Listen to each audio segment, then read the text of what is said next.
अस्सलाम वालेकुम नाज़रीन। ड्रामा सीरियल भरम की आने वाली नेक्स्ट एपिसोड में हम देखने वाले हैं रमशा को जब ऑफिस से ये बात पता चलती है कि सज्जद सलार के साथ बाहर गई हुई है। उसे इन दोनों पर बहुत गुस्सा आता है।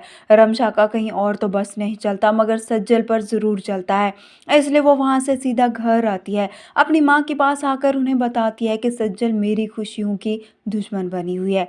वह नहीं चाहती कि मेरी और सलार की शादी हो, इसलिए तो वो उसे मेरे खिलाफ भड़का रही है। वो अपनी माँ से कहती है कि आप सज्जल से पूछें कि वो मेरे साथ ऐसा क्यों कर रही है। रमशा तो चली जाती है मगर अब सज्जल की माँ जब सज्जल घर आती है तो उससे पूछती है कि तुम सलार के साथ थी। तो सज्जल अपनी माँ से कहती है हाँ, मैं उसके साथ काम करती हूँ तो बाहर भी जाना पड़ जाता है। तभी सज्जल की माँ उसे कहती है कि तुम मुझे सच सच बताओ कि तुम्हारे और सलार के दरमियान क्या चल रहा है। सज्जल अपनी माँ से कहती है अम्मी, मैं आपसे सच कह रही हूँ, मेरे और सलार के दरमियान अब कुछ भी नहीं है।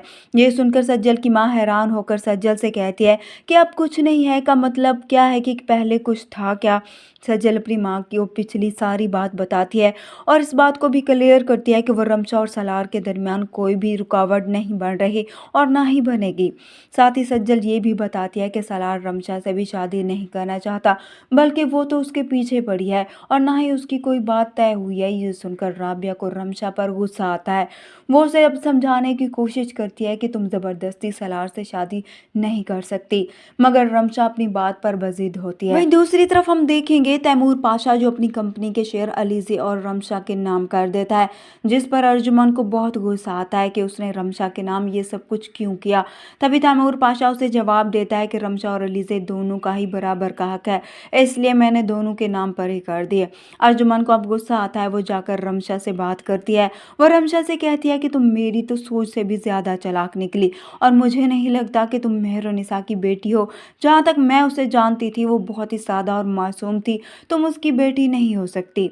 दूसरी तरफ तैमूर पाशा अब सलार से कहता है कि तुमने अब सोच लिया होगा कि तुम्हारे लिए रमशा बेहतर है और अब तो मैं अपनी आधी कंपनी भी उसके नाम कर चुका हूँ, इसलिए तुम सोच समझ कर ही मुझे बताओ कि तुम क्या सोच रहे हो। क्या तुम दोनों की मंगनी की डेट अब मैं कब रख दूँ। सलार अब ना चाहते हुए भी सोचने पर मजबूर हो जाएगा कि उसे रमशा से मंगनी कर लेनी चाहिए। अगर उसने ऐसा ना किया तो हो सकता है कि ऑफिस में भी उसका शेयर बाकी ना रहे।